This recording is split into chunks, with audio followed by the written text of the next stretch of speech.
تو کہتے ہیں جب گدھے کے پاؤں سے کیل نکالنے کے لیے اتنا ماہر آدمی چاہیے تو کسی کے دل سے کیل نکالنے کے لیے کتنا ماہر آدمی چاہیے ہوگا.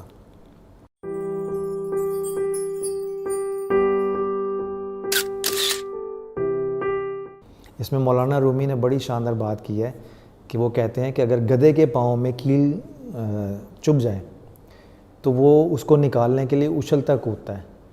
اس کا نتیجہ یہ ہوتا ہے کہ وہ کیل اور زیادہ اس کے اندر گھس جاتا ہے. تو کہتے ہیں کہ گدھے کے پاؤں سے کیل نکالنے کے لیے کوئی ایسا ماہر چاہیے جو گدھے کی اچھل کود کو پہلے کنٹرول کرے, اس کو پرسکون کرے, پھر اتنی مہارت سے کیل نکالے کہ اس بیچارے گدھے کو تکلیف نہ ہو. تو کہتے ہیں جب گدھے کے پاؤں سے کیل نکالنے کے لیے اتنا ماہر آدمی چاہیے تو کسی کے دل سے کیل نکالنے کے لیے کتنا ماہر آدمی چاہیے ہوگا. تو یہ ہے موٹیویشنل اسپیکر کی تعریف کہ وہ دلوں سے لوگوں کی الجھنیں نکالنے کا ماہر ہو, اور الجھنیں نکال کے وہاں پر قرآن و سنت کا یا موٹیویشنل اسپیکنگ کی سائنس کو برقرار رکھتے ہوئے وہاں مرہم رکھنے کا عادی ہو. ٹھیک ہے, میرے نزدیک موٹیویشنل اسپیکنگ ٹیمپریری علاج ہے, یا میرے نزدیک میں اس کو یوں کہوں گا کہ قرآن و سنت کی سائنٹیفک پروسیس کی ایکسپلینیشن کا نام موٹیویشنل اسپیکنگ ہے. وہ حضور صلی اللہ علیہ وسلم نے فرمایا کہ مومن کا آج کا دن اس کے کل کے دن سے بہتر ہے. وہ جو کل کے دن سے آج کا دن بہتر ہے, اس پروسیس کے درمیان جو ڈیولپمنٹ سٹیجز ہیں وہ موٹیویشنل سائنس نے بیان کی ہیں. تو وہ سائنس حضور صلی اللہ علیہ وسلم کے حکم کے تابع حضور صلی اللہ علیہ وسلم کے حکم کی تشریح اور تعبیر پیش کر رہی ہے. تو سائنس کو اس طرح سے اسلام سے کنیکٹ کریں کہ آپ کو اسلام کو اور حضور صلی اللہ علیہ وسلم کو ان کے ارشادات کو سمجھنے میں مدد ہو. اس کا فائدہ یہ ہوگا کہ motivational speaking will become a tool to connect you to Islam and holy prophet Muhammad صلی اللہ علیہ وسلم. اگر آپ کا مذہب کرسچینٹی ہے تو آپ اپنے مذہب اور عقیدے کے ساتھ موٹیویشنل اسپیکنگ کو کنیکٹ کرنے کی کوشش کریں. موٹیویشنل اسپیکنگ آپ کو ایک اچھا شہری بنا سکتی ہے, ٹھیک ہے نا, اچھا انسان بھی بنا سکتی ہے, مگر وہ اپنے روحانیت کہاں سے بھرے گی. حضور صلی اللہ علیہ وسلم کے ایک صحابی نے حضور صلی اللہ علیہ وسلم کی دعوت فرمائی کھانے پہ, دیگر صحابہ کرام بھی تشریف لائے. تو صحابی نے کہا یا رسول اللہ, یہ میں نے اپنے گھر میں روشن دان بنوایا تو تاکہ اس میں سے تازہ ہوا آئے, تو آب و ہوا ذرا گھر کی ٹھیک رہے گی. تو حضور صلی اللہ علیہ وسلم نے فرمایا کہ اس میں ہوا تو آئے گی, تو آپ یہ کہاں کریں کہ اس کو اس لیے بنوایا کہ اس میں سے اذان کی آواز اندر آئے گی. ٹھیک ہے نا, تو ہوا نے تو آنا ہی آنا, مگر ہوا کے ساتھ ہوا کے اوپر دھیان رکھنے کے بجائے دھیان اذان پہ رکھیں.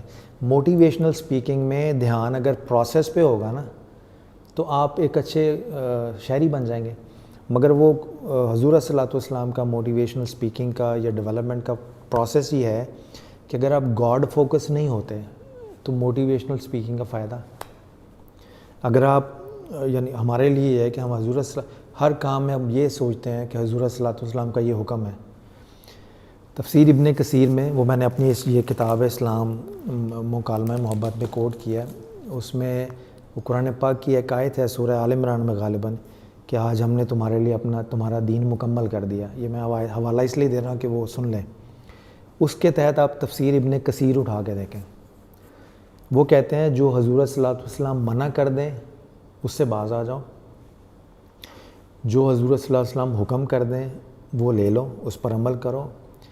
جس چیز سے وہ منع کریں, جس چیز کا حکم دیں, یہی اسلام ہے, یہی شریعت ہے. اگر آپ نے شریعت کو ڈیفائن کرنا ہو کہ اسلام کیا ہے تو حضور صلی اللہ علیہ وسلم کا نا اور ہاں یہ اسلام ہے. ٹھیک ہے نا, تو مراد یہ ہے کہ ہم نے اسلام پہ بھی عمل کرتے ہیں تو یہ دیکھتے ہیں کہ اس کی نسبت کس کی ذات کے ساتھ ہے. وہ جو میں نے کہا تھا نا, جب تک آپ لفظوں کے ساتھ کنیکٹڈ ہیں یو میں بی اے ٹرینر. ٹھیک ہے نا, روحانی گرو تب بنتا ہے جب آپ ذات کے ساتھ کنیکٹ ہو جائیں, پھر آپ کو سمجھ آ جاتی ہے شریعت کی. حضور قرآن پاک کی ایک سمجھ تو وہ آ جاتی ہے جو آپ انٹلیکچولی پڑھ رہے ہیں, مگر جب آپ ذات سے کنیکٹ ہو جائیں تو پھر آپ قرآن پاک خود آپ کے اوپر معنی اور مفہوم کھولتا ہے. تو بہت سارے اسپیکرز جو ہیں وہ بہت سارے بزرگوں کے نام بھی لیتے ہیں کہ جی وہ واصف علی واصف صاحب نے یہ کہا. واصف علی واصف صاحب کہاں سے کنیکٹ تھے تو ان کے زبان سے یہ جملے عطا ہوئے. تو واصف علی رحمۃ اللہ تعالیٰ وہ جہاں سے کنیکٹ تھے وہاں کی کنیکٹیوٹی تلاش کریں. تو موٹیویشنل سپیکنگ میں جو میں نے تھوڑا سا انالیسز آپ کو دیا وہ یہ ہے کہ پاکستان کے اندر موٹیویشنل سپیکنگ ایک فلٹریشن پروسیس سے گزر رہی ہے. بہت سارے لوگ آگے جا کے ڈیڈ ہو جائیں گے. شوق ہے مگر اس شوق پہ چلنے کا طور طریقہ نہیں پتہ لوگوں کو. آپ دیکھیے کہ بہت سارے لوگوں کی کتابیں موٹیویشنل سپیکر وہ خود سے کچھ سیشن بک کرتے ہیں, یعنی ان کی کتابیں بھی اگر پڑھی ہوں شیلف پہ تو وہ اتنی پاپولر, لوگ کیوریوسٹی میں خریدتے ہیں تو اس لیے ایڈیشن بک جاتا ہے.